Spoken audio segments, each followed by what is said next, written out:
tá? Olha aí. Maciz defende separação entre futebol e clube social.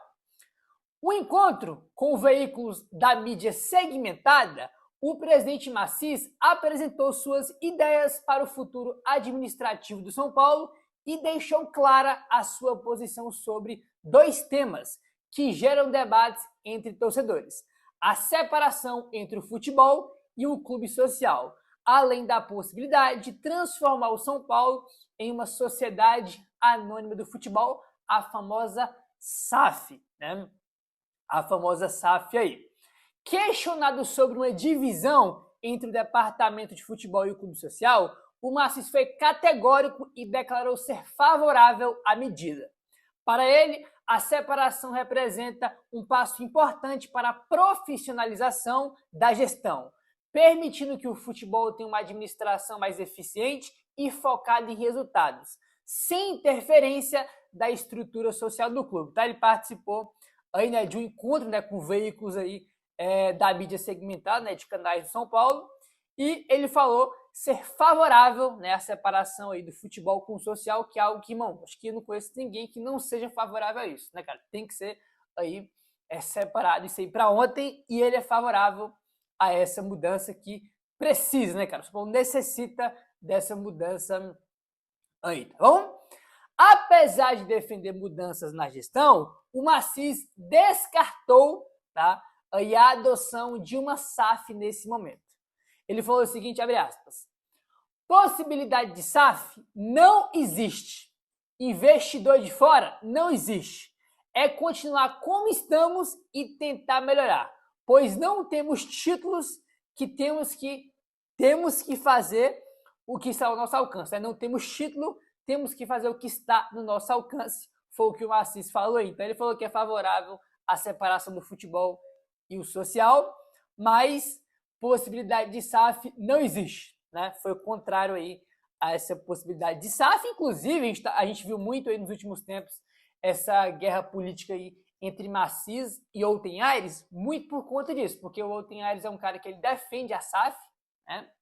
E o Maciz não.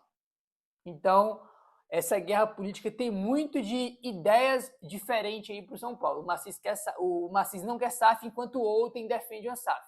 Esse é uma das divergências, das várias divergências que tem entre os dois aí, né, cara? Assim, acho que o São Paulo precisa, acho que independente de qualquer coisa, precisa de mudanças radicais. Tem que separar o social do futebol, tem que ter uma mudança no Estatuto do São Paulo para pelo menos ter a possibilidade de virar uma SAF, a possibilidade, porque o São Paulo hoje não pode ser SAF. Tem que ter uma mudança no Estatuto. Né? Então tem que ter uma mudança no Estatuto para ter a possibilidade, para quem sabe ter uma SAF. Né? Porque hoje não pode, né? Não tem como ter SAF aí por conta do Estatuto do São Paulo, que não permite. O Estatuto defasado do São Paulo, que precisa de mudanças, de melhorias, de atualizações aí para ontem, né?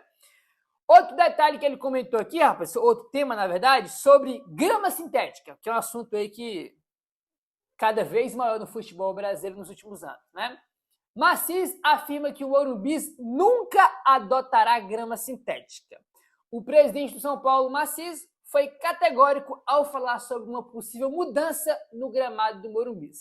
Segundo o mandatário, o clube não pretende instalar grama sintética em seu estádio, mesmo diante da crescente adoção desse modelo por outros clubes do futebol brasileiro. O Maciz reforçou que a prioridade da diretoria é manter o gramado natural, considerado um patrimônio do Morumbi e um diferencial para o desempenho da equipe e para a tradição do clube. A declaração encerra, ao menos por enquanto, qualquer especulação sobre uma possível troca do piso do estádio. Tema que costuma voltar à pauta sempre que o Morumbi recebe grandes eventos ao longo da temporada. Exatamente, sempre tem, né, cara? Sempre tem, porque o São Paulo ele tem uma situação bem específica. Qual é, Gabriel? Porque ele tem muito show no seu estádio e não tem grama sintética, né, cara? Os times que têm aí um volume alto de shows, igual o São Paulo tem grama sintética. Né? Os times que têm muito shows no seu estádio têm grama sintética. E o São Paulo não tem. Então, o São Paulo tem um cenário muito específico, né? Muito que é só do São Paulo esse cenário. Tem muito show, mas a grama é natural. e vários jogos a gente tem que jogar fora do Morumbi. Inclusive, quarta-feira tem São Paulo Atlético Paranaense em Bragança. Por quê? Porque tá tendo show no estádio. Entendeu? Aí quem tem grama sintética consegue fazer o show no dia e jogar no outro. Entendeu? Porém, o Maciz aí foi categórico e falou que não vai rolar grama sintética no Morumbi, tá? Mesmo com show, com um contrato com a Live Nation que vai até 2030 e não sei quanto, é um contrato muito longo e não tem essa vontade, essa ideia, essa perspectiva de que vai ter grama sintética no São Paulo, tá? Realmente não vai ter aí. Apesar dos desafios para preservar a qualidade do gramado após os shows, a direção entende que é possível conciliar o calendário de jogos e espetáculos com o campo em boas condições, investindo em manutenção e tecnologia sem abrir mão da grama natural. Além disso, busca uma alternativa mais viável para os torcedores da capital. Com isso, a posição do São Paulo é clara: o Morumbi seguirá com gramado natural. Então, para quem acha que tem que ter grama sintética por causa do show, não vai ter, não vai rolar. Eu só não acho que tem como conciliar uma coisa com a outra, porque o que é conciliar? É você fazer os dois ao mesmo tempo? Não vai dar. Vai ter um monte de jogo importante que a gente não vai ter na nossa casa. Jogou já jogo contra o Corinthians importante aí, sem o Morumbi, né, em 2024? Ou foi em 25? São Paulo não ia jogar, acho que foi ano passado, 2025, se São Paulo tivesse para a semifinal da Copa do Brasil, a gente não ia ter o Morumbi, semifinal de Copa do Brasil, não ia ter o estádio, porque ia ter show. Então, cara, conciliar aí é bem difícil, né? Porque você vai conciliar uma coisa com a outra, mas sabendo, ó, vai ter muito jogo fora do Morumbi e vai ter muito jogo importante, tá? Clássico, semifinais de campeonato, jogos decisivos, vai ser fora do Morumbi. Isso vai acontecer enquanto tiver esse contrato terrível do São Paulo aí, junto com a Live Nation, né? Junto com a Live Nation aí, né? Rapaziada, São Paulo até agora anunciou aí o Vitor Sá, né, que foi o primeiro reforço, anunciou o Newton, mas cadê o anúncio do Domingos Duarte e do Aurélio Butega? Cadê? Vamos lá. Informação aí do Globoesporte.com. Domingos Duarte está na capital paulista e passará por exames médicos neste sábado, hoje. É a última etapa antes do zagueiro ser oficializado como novo reforço do São Paulo. O defensor de 31 anos chegou ao Brasil ontem, na sexta-feira, e passou o dia resolvendo questões burocráticas relacionadas à transferência. Depois dos exames, ele vai assinar contrato com o São Paulo por 2 temporadas, tá bom? A diretoria do São Paulo trabalha para anunciar o zagueiro ainda antes da abertura da janela de transferências, que está previsto não, né? A janela abre, no caso, no dia 20, que é mais conhecido como domingo, né? Domingo é segunda, agora eu boiei. Hoje é 18, 19, não sei, enfim, vai abrir dia 20 agora, né? Falta aí 2 dias só para abrir a janela, e o São Paulo já quer anunciar antes da abertura da janela aí. Então ele chegou sexta-feira pela manhã, só que o dia inteiro foi ele resolvendo questões burocráticas, né, de documentação. Sábado, hoje, foi o dia de exames médicos e, após isso, ele vai assinar o seu contrato aí com o São Paulo por 2 temporadas, tá? Por 2 temporadas aí. Já o lateral direito, Aurélio Buta, também está no Brasil, né? A gente já comentou sobre a chegada dele aí ao Brasil. Foi aprovado nos exames médicos e assinará contrato de 1 temporada com o clube. Os dois se juntarão ao atacante Vitor Sá e ao volante Newton, reforços que já foram anunciados aí para o restante da temporada, tá bom? Então, é isso, rapaziada. O Aurélio Buta foi aprovado nos exames, qualquer hora pode estar no seu oficial. O Domingos Duarte está resolvendo a questão dos exames, os exames dele estão marcados para hoje, então por isso que não foi anunciado ainda, né? Mas domingo, segunda aí deve ter já o anúncio, tanto do Aurélio Buta quanto do Domingos Duarte, né? Deve ter já o anúncio dos dois sem nenhum tipo de problema. Então não foi que melou, não, os caras já chegaram, né? Um já fez exame, o outro vai fazer hoje, então não tem nenhum tipo de problema, tá? E Gabriel, melou de novo? Não melou. Então é só aguardar agora aí o anúncio oficial do São Paulo, beleza?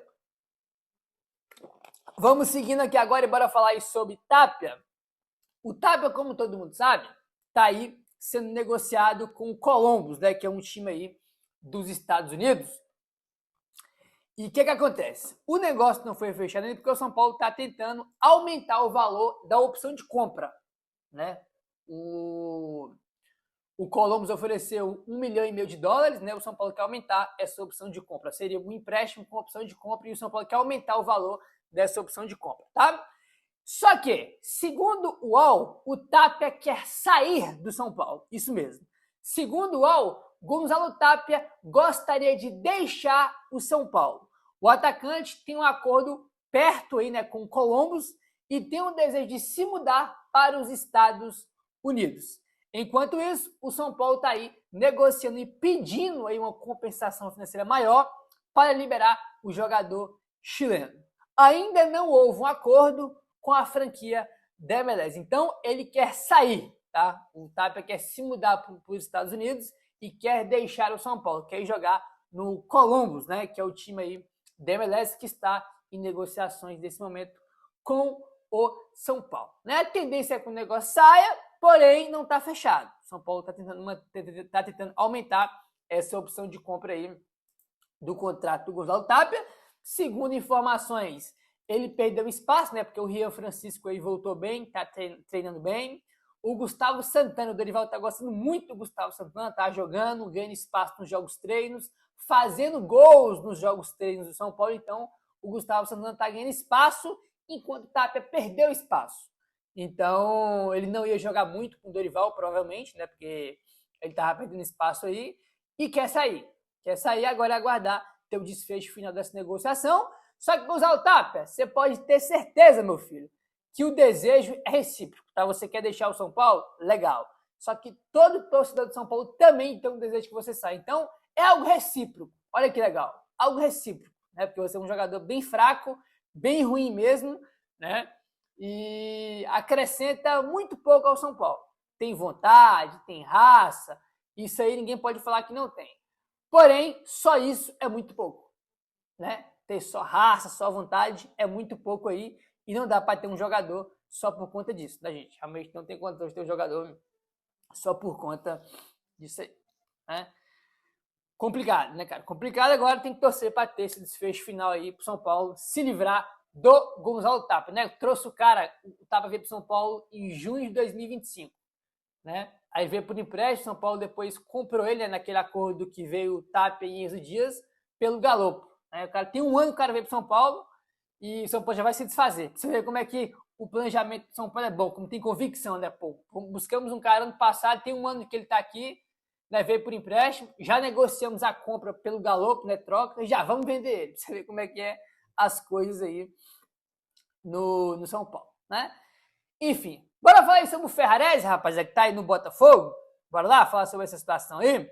Segundo o Alexander Vieira, o São Paulo aposta na permanência de Ferrarese no Botafogo. O São Paulo acredita que o Ferrarese permanecerá de forma definitiva no Botafogo ao final da temporada, então quando acabar a temporada aí. Na negociação por Newton, ficou acordado que, caso o clube carioca não exerça a compra do zagueiro, o São Paulo vai ter que arcar, né, com um valor aí superior a 3 milhões de euros. Internamente, porém, há uma confiança que a permanência do jogador será concretizada. Então, o São Paulo, o que acontece? Se o Botafogo quiser ficar com o jogador, tá, com o Ferrarese, aí o São Paulo não tem que pagar nada. Vai pegar esses 3 milhões de euros e abater no valor do Ferrarese, que é de 6 milhões de euros, né? Abate e o Botafogo paga a diferença. Se o Botafogo não quiser ficar com o Ferrarese, não quiser, o São Paulo vai ter que pagar o Newton. Porém, o São Paulo está confiante que o Botafogo vai ficar com o zagueiro e, consequentemente, não vai ter que gastar dinheiro com o Newton, né? Que, no caso, abateria aí no valor do Ferrarese. Pelo menos o São Paulo está confiante, né, que isso aí vai acontecer. Né? O que seria até bom, porque o São Paulo não iria ter um gasto aí pelo Newton, né? Pelo Newton, e agora tem que esperar acabar a temporada no final do ano para saber se o Botafogo vai querer ou não ficar com o zagueiro, né? Tinha saído informação que o Botafogo não ia ficar com ele, mas pelos 6 milhões de euros. Agora que vai ter um abatimento pelo Newton, talvez o Botafogo tenha interesse aí em permanecer com o Ferrarese, né? Aguardar aí pra ver, beleza? Rapaziada, olha só isso aqui, cara. Olha só que curioso isso aqui. Curtida de Caleri em post de Marcos Leonardo para o seu lugar no São Paulo chama a atenção. O que acontece? Teve uma página no São Paulo, uma página sobre o São Paulo, que comentou o seguinte, fez um post com a camisa do Marcos Leonardo e colocou o seguinte: Marcos Leonardo por Caleri? Uma pergunta. Com 2 propostas, o staff de Marcos Leonardo negocia uma saída do Al Hilal. Aí, no caso, né, a gente já viu que o Marcos Leonardo foi para o Ajax. Né? O Marcos Leonardo já acertou com o Ajax, já foi anunciado e tudo mais. E tá lá o post sobre isso, né? Marcos Leonardo por Caleri? Interrogação. O Caleri foi lá e curtiu esse post. Entendeu? Curtiu. Né? O Caleri que tá nesse imbróglio, nesse impasse aí de renova, não renova. O São Paulo ofereceu um valor, o staff dele que é um valor muito maior, tá esse imbróglio aí. E meio a isso, ele curtiu um post sobre o Marcos Leonardo substituir ele no São Paulo. Só que, repetindo, o Marcos Leonardo já acertou e já foi anunciado oficialmente no Ajax, né? Então, não tinha chance antes do Marcos Leonardo vir, né? Por agora, porque já tem clube novo e tudo mais, né? Claro que é bem inviável aí pro São Paulo jogador. Meu parceiro, você que tá aí, se inscreve no canal que é muito importante, deixa o like, comenta o que você achou das informações. Valeu, tamo juntão e saudações tricolores.